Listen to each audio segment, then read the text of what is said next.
우리가 지난주부터 오순절 성령 사건에 대해서 나누고 있는데요.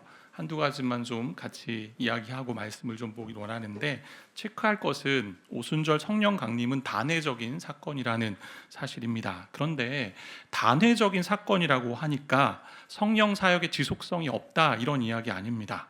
오순절처럼 약속하신 성령이 임하는 것은 역사상 한 번이었어요. 그러나 우리 인생의 성령의 일하심은 계속 이어지고 있다라는 사실입니다. 오히려 제자들에게 나타난 그 오순절 성령 강림을 통해서 성령이 더욱 강력하게 모든 성도들 가운데 일하기 시작했다라는 사실을 보여주고 있다라는 거예요. 전환점이 된 겁니다, 그날이. 다만 성령 세례를 우리가 처음 예수를 믿을 때 성령을 받은 사람이 또 다시 받아야 하는 어떤 통과 의례로 보는 것도 잘못된 관점이거든요. 과거에 이런 일들이 있었습니다. 회심한 자가 또 성령 세례를 받아야 한다라고 하면서 마치 성령 세례의 증거가 방언, 오늘날 하는 방언, 알아들을 수 없는 그 방언이라고 여기고, 사도행전 2장에 나온 방언이 아니라, 알아들을 수 있는 그 방언이 아니라 알아들을 수 없는 방언을 해야만 성령 세례를 받은 증거라 여기면서 방언을 권하고 때로는 강요하기도 했던 적이 있었습니다. 성령은 믿는 자에게 임하시는 역사이잖아요. 거듭나고 중생할 때 회심하면 받습니다. 그런데 예수를 구주로 고백한 자가 또 성령으로 세례를 받아야 한다라고 이야기하면요, 신자 안에 등급을 나누게 됩니다. 성령 세례를 받은 자와 받지 않은 자, 그런 차별과 구분을 성경은 말하고 있지 않아요. 예수를 모두 믿으면 성령을 받게 되고요, 그때 성화의 과정 가운데 이뤄가게 되죠. 성화의 차이는 있어요. 그러나 서로 등급 가운데 나누지 않습니다. 그 부분을 우리는 기억해야 된다는 거예요. 그래서 예수를 믿으면 성령으로 세례받은 자이기 때문에 이미 임한 성령의 역사가 충만하도록 우리는 간구하고 갈망해야 된다. 오늘날 함께 구해야 되는 것은 성령의 역사가 오늘도 우리 안에 뜨겁게 일어나기를 간구합니다. 갈망하고 바라는 거죠. 그런 자에게 하나님이 부어주신다라는 이야기예요. 오순절 성령이 임하자 사람들의 반응이 있었잖아요. 지난주에 봤던 반응인데 12, 13절 보면 사람들이 놀라고 당황했습니다. 그리고 어떤 사람들은 혹시 술 취한 것 아닌가라고 조롱했습니다. 근데 사건에서 중요한 것은 표면적인 부분이 아니라 해석이잖아요. 현상 너머에 있는 의미를 좀 보는 것이 저와 여러분의 그런 관점이 돼야 되는 거죠. 오늘은 설교를 설교하려고 하는데, 이 얘기가 뭐냐면 오늘 말씀은 베드로의 설교예요. 베드로가 한 설교를 제가 이제 설교하는 것이 되는 거죠. 그래서 말씀 본문 자체가 설교이기 때문에 오늘은 성경 구절을 하나씩 좀 읽어가면서 말씀을 나누고자 하는데요. 14절 15절 말씀에 보니까 베드로가 11사도와 함께 서서 소리를 높여 이르되, 11사도의 그 사도적 권위를 가지고 외칩니다. 유대인들과 예루살렘에 사는 모든 사람들아, 이 일, 성령이 강림한 이 사건에 대해서 너희로 알게 할 것이니 이제 내 말에 좀 귀를 기울여라. 근데 때가 제3시니 어떤 사람이 술 취했다라고 얘기하니까 너희 생각같이 이 사람들이 취한 것이 아니다라고 이야기합니다. 제3시, 유대인의 시간 개념인데요, 유대인들은 해가 뜬 시간부터 시작을 해요. 그래서 우리가 어떻게 시간을 보면 좋냐면, 유대인 시간에 플러스 6을 하면 오늘날의 시간이 됩니다. 제3시니 플러스 6 하니까 오전 9시예요. 오전 9시. 자, 아침에 9시에 일을 시작하는데 술을 마시며 취하는 경우는 거의 드물죠. 볼 수가 없습니다. 대부분 술 취한 사람들은 어디에 있어요? 언제 있어요? 밤에 있습니다. 밤에. 그러니까 술 취한 것은 아니다라고 일단 정리를 하는 거죠. 이 사실에 어떤 분이 이렇게 말할 수 있을 것 같아요. 오전 9시, 그리고 성령이 강력하게 역사하신 날이 오순절이었는데, 오순절은 6월절로부터 50일이 지난 주일이 되었습니다. 그래서 주일 일부 9시 예배 오면 성령 역사가 강력할 것이다, 일부에 오자, 그런 이야기는 아니죠. 그럼에도 2부 자리를 위해 1부에 오시면 너무나 좋죠. 네, 그렇죠. 오늘 본문을 통해서 몇 가지 메시지를 좀 같이 보고자 하는데, 첫 번째는 성령 강림은요, 하나님의 계획이에요. 성령이 오신 것은 사람이 만들어낸 사건이 아니에요. 임의로 조작하고 인간이 기획한 것이 아니다라는 이야기입니다. 오늘날 세상은 여러 가지 것들을 조작하죠. 대표적으로 가짜 뉴스가 그런 이야기잖아요. 그런데 오순절 일어난 현상이 인위적이고 우연이 아니다라고 말씀하고 있어요. 이것은 하나님이 예비하셔서 계획하신 사건이다, 하나님이 주도하신 성령의 역사다라고 이야기하고 있어요. 왜냐하면 예언된 말씀의 성취이기 때문에 그래요. 16절 말씀 보니까 이는 곧 선지자 요엘을 통하여 말씀하신 것이니, 요엘을 통해 이미 구약 성경에 예고하신 사건이 일어났다라는 이야기입니다. 그래서 성령 사건은 말씀을 통해 해석해야 되는 거죠. 말씀을 통해. 기독교는 성경을 근거로 여러분의 삶, 저와 여러분의 삶과 사건을 해석하는 곳입니다. 그러니까 하나님의 말씀이 현상과 사건의 의미를 파악하는 해석의 틀이 된다라는 사실이에요. 내 경험이나 내 기준이나 내 성향이나 내 기질이 아니라 말씀이 모든 사건, 모든 환경을 해석하는 도구가 된다라는 거예요. 저와 여러분이 그렇게 믿는 우리가 그렇게 살아야 된다라는 거예요. 두 번째는 성령 강림의 핵심은요, 현상 체험이 아니라 말씀이에요. 말씀. 오순절 성령 강림을 예고한 말씀, 요에서 예고한 말씀을 이렇게 이제 이야기하잖아요. 사도행전 2장 17절 21절 말씀인데, 하나님이 말씀하시기를 말세에 내가 내 영을 모든 육체에 부어주리니 너희의 자녀들은 예언할 것이요 너희의 젊은이들은 환상을 보고 너희의 늙은이들은 꿈을 꾸리라. 그때 내가 내 영을 내 남종과 여종들에게 부어주리니 그들이 예언할 것이요 또 내가 위로 하늘에서는 기사를 아래로 땅에서는 징조를 베풀리니 곧 피와 불과 연기로다. 주의 크고 영화로운 날이 이르기 전에 해가 변하여 어두워지고 달이 변하여 피가 되리라. 같이 좀 읽을까? 21절 누구든지 주의 이름을 부르는 자는 구원을 받으리라 하였느니라. 이 단락에서 핵심이 있다면 21절인데요. 말세에 성령을 부어주겠다. 누구든지 모든 육체 가운데 신분 또 나이 어떤 계층 관계없이 부어준다라는 거예요. 그럼 자녀들이 예언하고요. 그리고 젊은이들이 환상을 보고 늙은이들은 꿈을 꾼다라고 말씀하고 있어요. 환상과 꿈과 예언은요, 구약 시대에 하나님이 자신을 드러내신 방식이요. 그래서 하나로 이것을 좀 통칭해 보면 예언, 말씀이라고 할 수 있죠. 말씀. 근데 여기서 예언은 결국 하나님이 말씀하신 것을 의미하는 거잖아요. 근데 말세라는 단어와 좀 생각해 볼 때 예언의 의미를 좀 더 잘 파악할 수 있는데, 말세는 마지막 때잖아요. 주님의 크고 영화로운 날이라고 오늘 말씀하고 있습니다. 앞으로 올 때이기도 해요. 그러나 말세는 주님이 이 땅에 오셔서 시작된, 그리고 다시 주님이 재림하실 때까지의 기간, 이 기간을 다 말세라고 통칭할 수 있죠. 예수님 재림하시면 마지막 날, 완성된 날이 오면 하나님 나라가 온전하게 회복되고 완성됩니다. 그때 위로 하늘에서는 기사, 아래로 땅에서는 징조가 나타나고 피와 불과 연기, 또 때로는 해가 어두워지는 일들 벌어진다라는 거죠. 이러한 것은 주로 하나님이 임재 때 나타났던 상징들인데요. 예수님 죽으실 때, 십자가에 달리실 때에도 해가 변하여 어두움이 됐던 그런 일들. 그래서 이와 같은 만물의 대변동과 또 심판 가운데 결국 있게 된다라는 이야기입니다. 종말의 때를 사는 우리에게 예언의 말씀은 뭘까요? 우리는 그렇게 생각해요. 예언은 누구랑 결혼하세요? 뭐 긴 머리의 자매 결혼하세요? 어떤 직업을 택하세요? 또 어디로 이사하세요? 그런 말이 예언이 아니잖아요. 선지자들을 통해 주셨던 예언의 말씀의 핵심은요, 심판과 구원이었어요. 심판과 구원. 그러니까 죄를 지은 인생이니 심판이 있다. 그러니 죄를 회개하고 하나님께로 돌이켜 나오라라는 이야기예요. 그러니까 심판을 이야기하는 것이니 종말의 때 얘기하는 것, 마지막 때가 있다, 그 때가 온다라는 게 예언이죠. 심판의 때 영광의 날이 오면요, 우리가 할 일이 있다라는 거야. 오기 때문에. 그게 21절 말씀이에요. 누구든지 주의 이름을 부르는 자는 구원을 받으리라. 세상은 구원에 대해서 이런 식으로 생각할 때가 많이 있죠. 요즘 야구 시즌이잖아요. 지난번에 며칠 전 보니까 한화의 유 무슨 선수가 잘 못 던져가지고 교체되고 이런 걸 봤는데, 선발 투수가 잘 못 던지면 새로운 투수를 투입합니다. 그것을 구원 투수라고 그러죠. 결혼한 젊은 부부의 남편이 이렇게 이야기합니다. 아내가 저를 구원해 주셔서 결혼했습니다.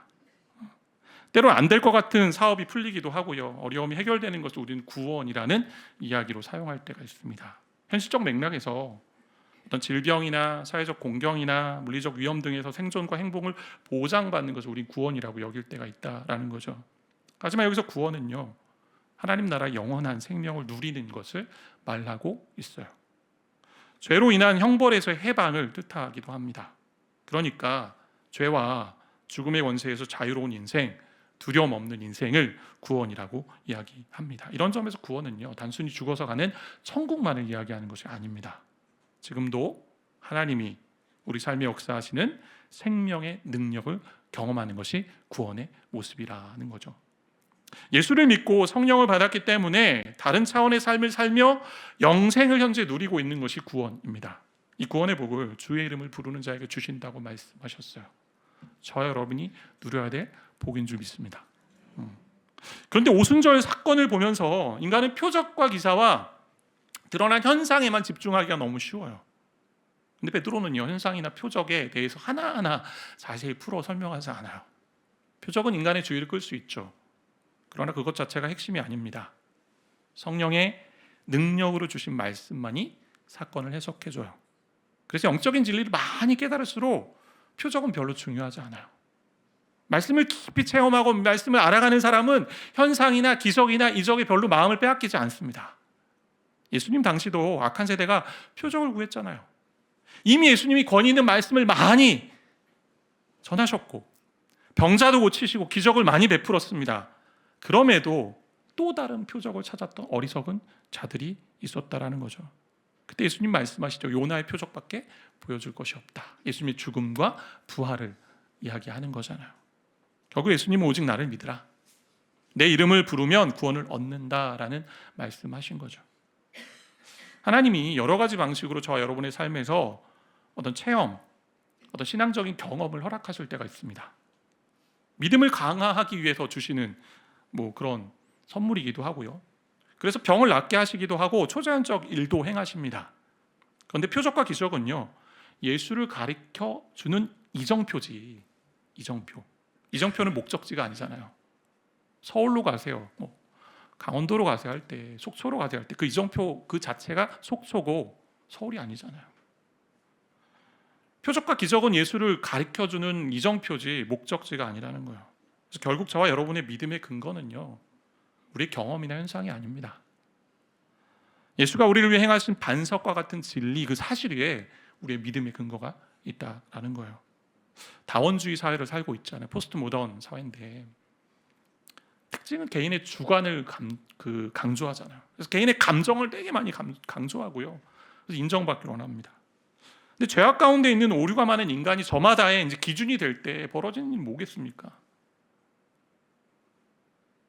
황폐한 인생이 되는 거고 서로 물고 뜯는 인생이 되는 거잖아요.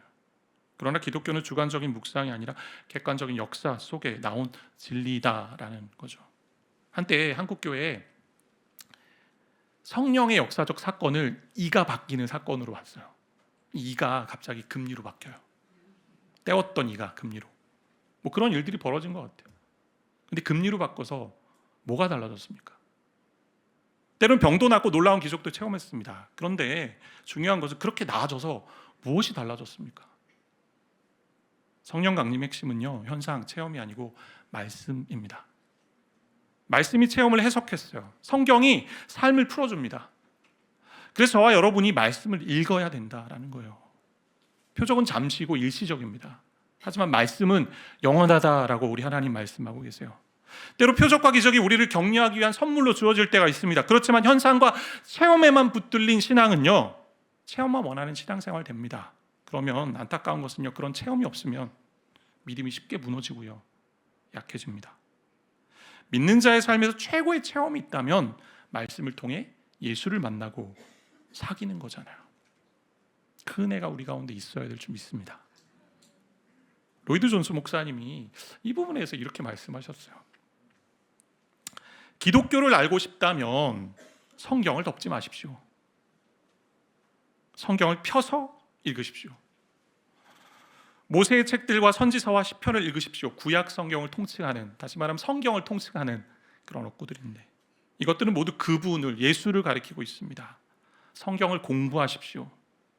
바로 무지라는 놈이 이 시대 사람들의 눈을 가리고 그들을 그리스도 밖에 잡아두고 있습니다. 서둘러 9시 예배를 드리고는 해수욕을 즐기려고 달려나가는 일이 없도록 하십시오. 아마 로이드 존스 목사님 1900년대 영국 시대에는 그런 최고의 오락이 아마 해수욕이었던 것 같아요.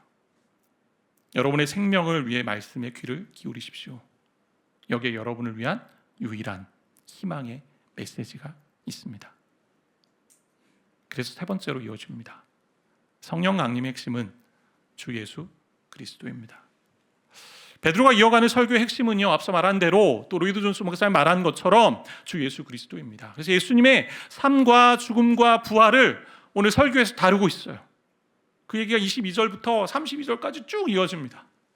22절 보니까 이스라엘 사람들아 이 말을 들으라. 너희도 아는 바와 같이 하나님께서 나사렛 예수로 큰 권능과 기사와 표적을 너희 가운데서 베푸사 너희 앞에서 그를 증언하셨느니라. 증명하셨다. 예수님의 삶을 요약하죠. 나사렛 예수, 인간이 되신 예수가 권능, 기사, 표적으로 자신을 증명하셨다.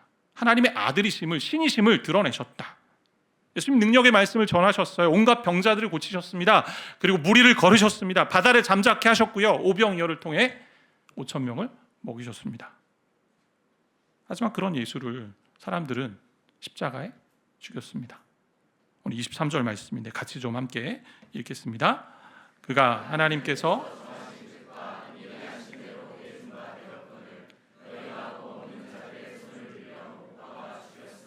이 모든 것이, 예수님이 십자가에 달리는 모든 것이 하나님의 뜻이고 하나님의 계획이었음에도 불구하고 유대인들이 법 없는, 즉 율법 없는 이방인, 로마인들 통해서, 로마 군인을 통해서, 빌라도를 통해서 십자가에 달리게 했다. 예수님은 하나님의 뜻을 순종하며 십자가를 지셨습니다. 하지만 십자가에 못 박은 것은 로마 군인이었어요. 그런데 오늘 말씀에 보면 로마 군인이 했지만 이 말을 듣는 너희들이 십자가에 못 박았다고 선언하고 있습니다. 다시 말해 이 말씀을 듣고 있는 저와 여러분이 예수를 십자가에 못 박았다라는 사실이에요. 유대인, 로마인, 이방인의 손을 빌려서 죽인 것이 아니라 저와 여러분이 예수를 죽였다, 예수를 십자가에 못 박았다, 이 부분을 잊지 말라는 거죠. 그게 복음이잖아요. 이 말씀을 대하는 우리 모두가 예수를 죽였다는 사실이에요. 저 여러분이 예수를 십자가에 매달게 한 죄인입니다. 이 사실을 고백하며 나아가야 된다는 거예요. 그런데 이렇게 십자가에 달리신 예수를 우리 하나님이요 그냥 두지 않으셨어요. 살리셨습니다. 24절 하나님께서 그를 사망의 고통에서 풀어 살리셨으니 이는 그가 사망에 매여 있을 수 없었음이라. 죽음과 부활이 베드로 설교의 핵심이었어요. 특별히 부활에 대해서 더 많은 이야기를 하고 있습니다. 다윗의 시편과 함께 32절까지 부활을 이야기합니다. 25절부터 28절 같이 좀 읽겠습니다. 다윗이 그를 가리켜 이르되 내가 항상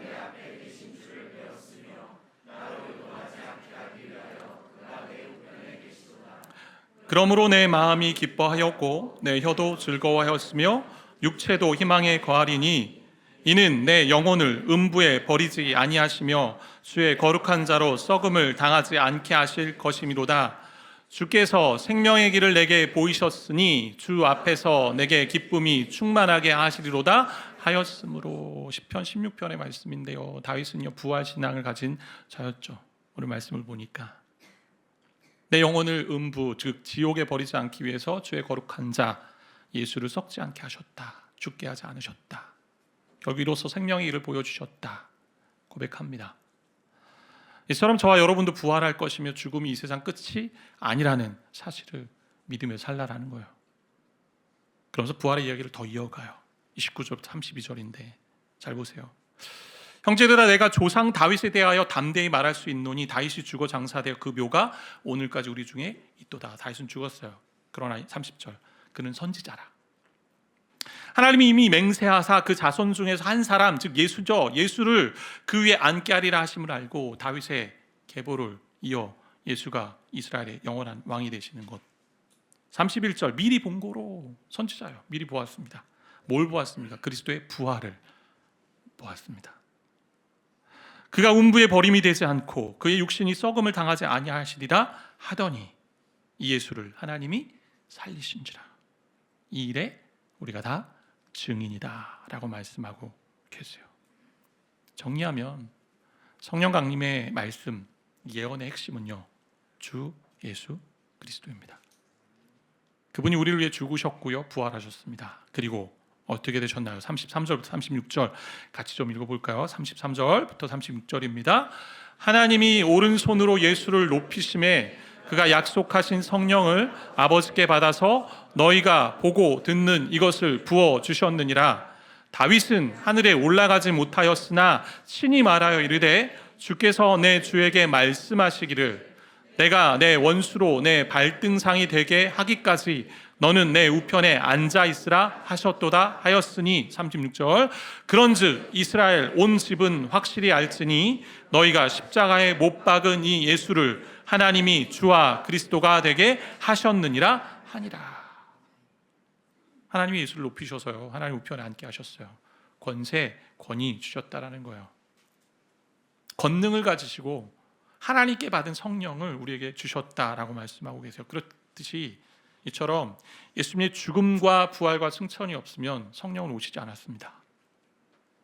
다시 말해 예수님의 부활로 새로운 시대가 열렸다는 거고 성령이 더 강력하게 역사하는 새로운 시대가 열렸다라는 거예요. 모두에게 성령 임했고 모두가 하나님의 말씀을 나누고 있기 때문에. 그래서 36절이 핵심 구절이잖아요. 오늘 설교의 핵심은 39절이죠. 하나님이 너희가 십자가에 못 박은 예수를 주와 그리스도가 되게 하셨다. 주 만물의 주인으로 삼으셨고요. 그리스도 기름 부은 자 왕이 되시고 구원자 되셨다는 얘기예요. 구원자이시며 통치자가 되시고 주인이 되셨다라는 이야기입니다. 그러니 모든 원수는 발등상이 되었고요. 죄와 사망의 원수도 다 그렇게 만드셨습니다. 그러니 더 이상 너희들은 죽음에 대한 두려움과 걱정과 염려와 불안 가운데 살지 말라라는 이야기예요. 결국 우리도 예수와 같이 부활할 것이기에. 부활 신앙이 기독교 신앙의 가장 중요한 진리 중에 하나죠. 그런데 부활 신앙을 말하면 우리는 때로 감정, 뜨거운 감격, 놀람 이 정도로 이제 생각할 때가 있습니다. 그러니까 그러한 감정이나 그런 뜨거운 어떤 반응들은 부활 신앙을 믿고 경험했을 때 따라오는 결과이지 부활 신앙 자체가 아니죠. 핵심은요, 우리 속에서 올라오는 감정이 아니라 진리예요. 예수가 부활하셨다. 그 진리가 확실하다면 우리는 감정에 따라 예수를 믿고 안 믿고 결정하지 않는다는 거예요. 뭔가 오늘 느껴지네? 경험되네? 아니죠. 진리가 확실하니 간 겁니다. 그래서 예수 믿는다는 것은 기적이죠. 성령의 능력이 없으면 불가능합니다. 하나님이 성령을 통해서 불신자의 마음과 생각에 강력하게 침투하세요. 죽으시고 부활하셔서 지금 하나님 우편에서 통치하고 계신 우리 주님, 그분을 믿는 것, 그 구원의 주님을 믿는 것이 최고의 체험이자 기적이라고 오늘 말씀하고 계시는 거예요. 그래서 성령 강림의 핵심은 예수 그리스도입니다. 현상이 아니고 체험이 아니고. 이렇게 성령을 통해 예수 부활을 경험하고 알게 될 때 일어나는 일이 있어요. 하나는 개인의 관점에서 보고 또 하나는 공동체의 관점에서 볼 텐데, 개인의 관점에서 보면 개인의 삶의 변화가 있습니다. 오늘 읽었던 다윗의 모습, 시편 16편을 이렇게 인용했던 말씀에 보면 25절부터 27절 말씀을 잘 살펴보세요. 그 26절만 우리가 함께 좀 읽을 텐데 26절 같이 읽겠습니다. 그러므로 내 마음이 기뻐하였고 내 혀도 즐거워하였으며 육체도 희망에 거하리니. 부활 신앙을 가지고 사는 이는 항상 내 곁에 계신 주를 만나기 때문에 마음과 혀, 입술, 육체의 변화가 있습니다. 마음이 기쁘고요, 혀도 즐거워하며 찬양합니다. 그리고 육체도 소망 가운데 있습니다. 전적인 구원과 변화와 회복을 경험했다라는 사실이잖아요. 예수 부활을 믿기 때문에 장래에 벌어질 것을 두려워하지 않습니다. 이미 죽음에서 생명으로 옮긴 자이기 때문에 영생을 소유한 자로 살고 있기에 생명의 일을 기쁘게 간다라는 거죠. 이것이 저와 여러분의 고백이 되어야 될 줄 믿습니다. 인간이 찾는 즐거움의 본질이 어디 있을까요? 많은 사람들은 소유에서 발견하려고 하잖아요. 하지만 영혼의 기쁨이 어디에서 옵니까? 아무리 재산이 많아도 불안하잖아요. 죽음이 앞에 있기에. 내면의 기쁨, 불안이 어디에서 옵니까? 미래, 죽음에 대한 불안이잖아요. 그러나 생명과 장래일에 책임을 지시는 분은 오직 예수 그리스도밖에 없습니다. 인생은 하나님 없기 때문에 불안한 거예요. 안식할 수 없어요. 그래서 하나님의 목적은요, 예수 그리스도의 죽음과 부활을 통한 저와 여러분의 구원이에요. 영원한 멸망으로부터 구원이고요, 고통의 형벌로부터 구원입니다. 그래서 그분을 믿고 의지할 때 저 여러분이 참 소망을 가지게 된다라는 거예요. 본문 말씀에 보면요, 내 영을, 성령을 부어주신다라고 되어 있어요. 부어주신다. 이는 외부적인 기적이나 현상이 나타난다 이런 개념이 아니고 모든 믿는 자에게 성령을 부어주신다, 즉 내부에서 역사가 일어난다라는 말씀이잖아요. 성령이 부어지면요, 내면에서 은혜의 샘이 터져 나옵니다. 말씀이 깨달아집니다. 그 말씀이 실제적인 저와 여러분의 신앙 고백이 됩니다. 기쁨이 솟아오르고요, 고난을 통과하고요, 어려움을 겪지만 그 가운데 절망하고 낭망하지 않습니다. 소망을 붙듭니다. 불안과 의심은 사라집니다. 살아갈 힘이 생기고요, 무엇보다 내면에 그리스도로 충만한 것을 느끼며 경험하며 살아갑니다. 그렇게 성령을 부어주시는 거예요. 그러면 저 여러분은 성령 충만한 사람이 됩니다. 성령 충만했더니 벌어졌던 일이 뭐예요? 말하게 하시잖아요. 하나님의 큰 일을 말하게 하세요. 예수가 주시다, 예수가 그리스도다, 예수가 구원자시고 예수가 우리의 주님이다. 성령 충만한 사람은 찬양하거나 전도하게 되어 있어요. 저 여러분이 맛집에 가면 오랜 시간 기다려서 이제 먹고 나서 감탄을 하잖아요. 일단 음식에 대해서 찬양하죠. 와, 너무 맛있다, 최고다, 내가 먹어본 중에 최고다. 그리고 나서 자연스럽게 다른 사람에게 전도하기 시작합니다. 거기 꼭 가보자, 거기 꼭 가보세요, 다른 데는 안 가도 거기는 꼭 가보세요. 이렇게 입을 열고 전파하며 하나님을 찬양하고 영광을 돌리는 일이 벌어진다라는 거예요. 또한 공동체 안에서의 변화도 있습니다. 성령 충만한 공동체가 나타나는, 공동체에 나타난 일이 이제 2장 말미에도 있지만 오늘 말씀에서만 한 가지 좀 살펴본다면 12절 13절 말씀인데, 성령 충만했던 그들의 모습을 보고 세상이 놀랐고요, 당황했고요, 때로 의문을 가졌습니다. 저 사람들 뭐 하는 거냐, 세술에 취한 것이냐. 초자연적인 역사가 일어나면요, 세상은 놀라고 질문을 합니다. 교회에 질문을 하죠. 이런 점에서 교회가 세상에 대해서 놀라움을 제공하지 못한다면 성령 충만하지 못한 교회가 아닌가라는 생각이 들어요. 예수의 성령이 취했다, 이런 말을 저와 여러분이 들어야 된다는 거예요. 세술에 취했다가 아니라 정말 예수께 취했고 성령에 취했다라는 이야기 들어야 된다라는 거예요. 그래서 믿는 자를 볼 때 빛나는 눈이 좀 있어야 되고요, 빛나야죠, 눈이. 기쁨에 넘치는 미소가 있어야 되고요, 확신에 찬 신앙의 열정이 나타나야 된다는 거죠. 그냥 그럭저럭 살아갑니다. 그냥 되는 대로 살아갑니다. 그렇게 살라고 우리를 부르시지 않으셨습니다. 결국 성령 충만한 공동체는 세상을 요란하게 합니다. 세상에 의문을 제기하고요, 당황스럽게 합니다. 예수가 주시고 그리스도이시기 때문에, 모든 것을 통치하시는 하나님의 주인이시기 때문에, 만물의 주인이시기 때문에, 죄와 죽음을 다스리는 유일한 구원자시고 주님이시기 때문에, 그래서 믿는 우리가 멸망에, 음부에, 지옥에 버려지지 않게, 사망의 고통에 매여 있지 않게, 그래서 기쁨과 즐거움과 담대함으로 살아간다라는 거죠. 그러니 예수 믿어야 돼요. 예수 믿어야 살 수 있어요. 아직 모르시는 분이 있거나 혹시 믿지 않는 분이 있다면 예수께로 오세요. 그분을 나의 구원자로 고백해 보세요. 내가 가지고 있는 무거운 짐들이 다 내려갑니다. 사라집니다. 불안과 염려와 사망의 두려움에서. 말씀을 정리하겠습니다. 성령이 오셔서 하신 일은요, 현상이나 체험이 아니라 말씀으로 해석한 거예요. 그 말씀의 중심은 예수 그리스도입니다.